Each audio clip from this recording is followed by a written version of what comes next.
En nombre de ATA queremos dar las gracias a todos y a todas por estar aquí.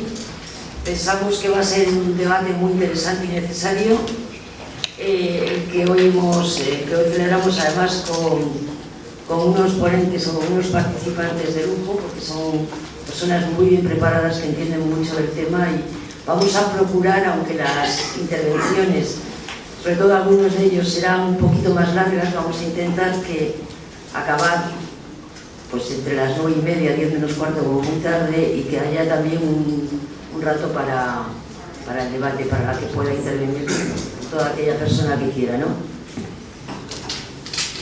En los últimos días estamos viendo en la prensa cómo aparecen artistas, empresarios, deportistas, nobles, aristócratas, banqueros, una larga lista de defraudadores y evasores que todos los días pues nos aparecen en los periódicos con cuentas en paraísos fiscales, etc.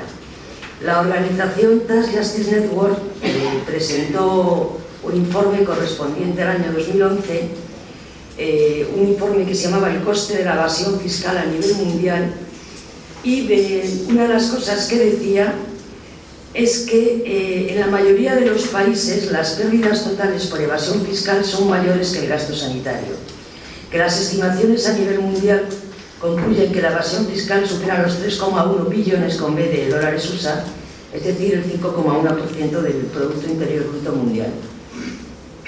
Efectivamente, la evasión y el fraude fiscal contribuyen al contrapunto, digamos, que es al tema de los recortes, al tema de la privatización de servicios públicos y al tema del empeoramiento de las condiciones de vida de la población. Fernando Luengo, que es profesor de Economía Aplicada del Instituto Complutense de Estudios Internacionales, va a iniciar este acto pues hablando de la tributación como instrumento de política económica frente a la crisis. Después de él intervendrá Julio Ransés, que es presidente de la Organización Profesional de Inspectores de Hacienda. Yo, Fernando, cuando quieras.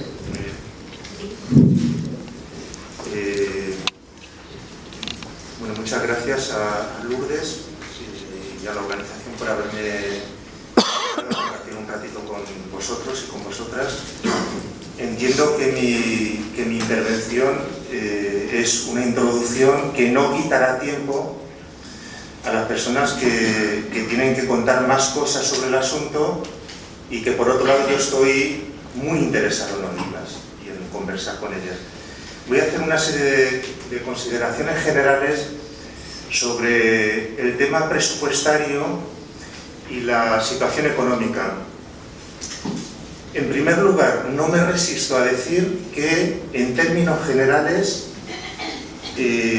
hay que afirmar que hay alternativas económicas, que se puede hacer otra política económica, y que todo depende de que haya una correlación de fuerzas suficiente para imponer y para exigir un viraje en lo que se está haciendo ahora.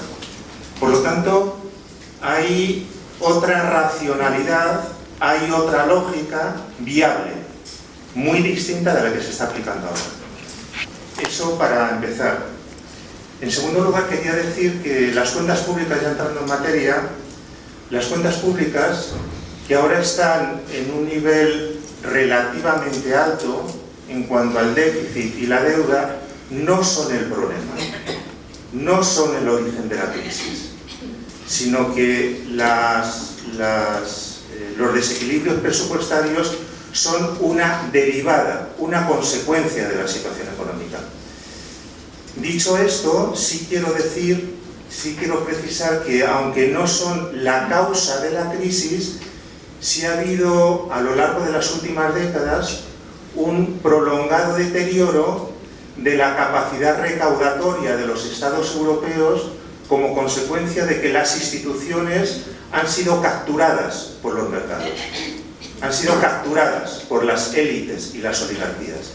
Y ese proceso de captura ha reducido el margen que tenían el margen y la voluntad que tenían los estados nacionales para capturar una parte de las rentas que generaban determinados grupos sociales. Y la tercera cuestión general con la que quiero empezar esta brevísima intervención es diciendo que las economías productivamente más sólidas y socialmente más cohesionadas tienen estados económicamente fuertes. Tienen mucho Estado, no poco Estado. Y por lo tanto es una falacia afirmar que más capacidad productiva y más cohesión social obliga, y hay evidencia empírica de que está correlacionado con menos Estado, con un adelgazamiento del Estado. Bien, dicho esto como introducción, quiero plantear una cuestión que para mí es absolutamente central, de la que depende todo en un escenario de salida de la crisis.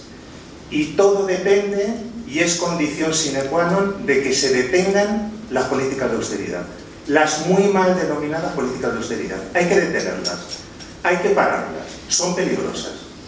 Y hay que pararlas porque los objetivos que querían alcanzar no se han conseguido. Han sido un fracaso, han sido un error, porque han atrapado a las economías europeas y sobre todo a las más débiles en bucles y en trampas de las que cada vez es más difícil salir y de las que cada vez será más costoso salir, porque han destruido una enorme cantidad de tejido productivo y han provocado una fractura social posiblemente irreversible, que no se corregirá con más crecimiento, porque hace pagar el coste de la crisis a los que no son los responsables de la misma, y porque destruye además el potencial social de cambio, destruye y debilita a los agentes y a los actores que podrían propiciar un cambio y podrían generar otra política económica. Enriquece a un grupo minoritario de la población y además, en mi opinión, han llegado para quedarse.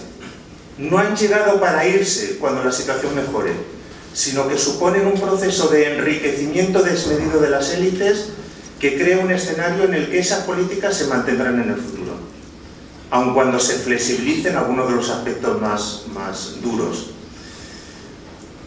Bien, por lo tanto, detener las políticas, que me resisto a llamarlas de austeridad, pero por entendernos, detener las políticas de austeridad presupuestaria.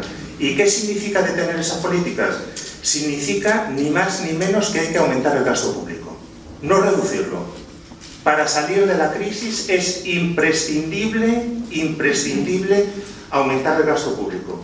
Y hay que aumentar el gasto público porque la demanda privada es débil y porque el endeudamiento es alto. Mientras se dé ese escenario, el sector público tiene que cubrir las carencias del sector privado. Hay que aumentar el gasto público para mantener y para crear empleo. Y hay que aumentar el gasto público porque hay que aplicar una política más allá de la coyuntura. Hay que aplicar una política de renovación de las capacidades productivas, de reconstrucción del tejido social y de equilibrio territorial, al servicio de un programa ambicioso de modernización productiva, social y territorial. Es imprescindible un activismo del Estado, no la retirada del Estado, sino una mayor presencia del Estado y del gasto público. El gasto, ese aumento del gasto, a corto plazo se financia o se puede financiar con ingresos. Y a medio plazo, el aumento del gasto se financia con la reactivación de la economía y el mayor valor de los procesos productivos, la valorización mayor de los procesos productivos. Por lo tanto, hay un dilema a corto y a medio plazo que es distinto. En lo más inmediato, si hay que aumentar el gasto, y yo afirmo que es ineludible e imprescindible y urgente y forma parte de un programa de emergencia nacional y de emergencia europea, si hay que aumentar el gasto es necesario actuar sobre los ingresos. Y aunque los compañeros que están en la mesa podrán concretar muchísimas más cosas en este sentido, lo que sí quiero decir es que existe margen recaudatorio. Existe margen recaudatorio a corto plazo procedente fundamentalmente de tres vías. Por una mayor fiscalización de los beneficios, los patrimonios y las grandes fortunas, en primer lugar. En segundo lugar, a través de la persecución del fraude fiscal. Y en tercer lugar, a través de la introducción de nuevas figuras tributarias. Avanzar en esas tres direcciones daría a los estados nacionales una capacidad financiera para afrontar ese aumento del gasto sin, por lo tanto, agravar los desequilibrios presupuestarios.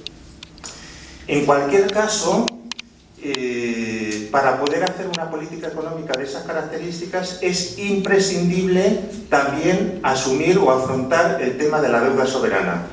Con la carga enorme que pesa sobre los estados nacionales, con el bucle financiero en el que están instaladas las cuentas públicas, con el servicio de la deuda que hay que pagar a los bancos acreedores, es imposible hacer otra política económica, porque esa política pública está lastrada por esas cargas financieras. Por lo tanto, hay que proceder a algún tipo de reestructuración pactada o no pactada, unilateral o consensuada, pero hay que proceder a una reestructuración de la deuda que libere recursos al servicio de una política presupuestaria muy activa, muy de incrementar el gasto público.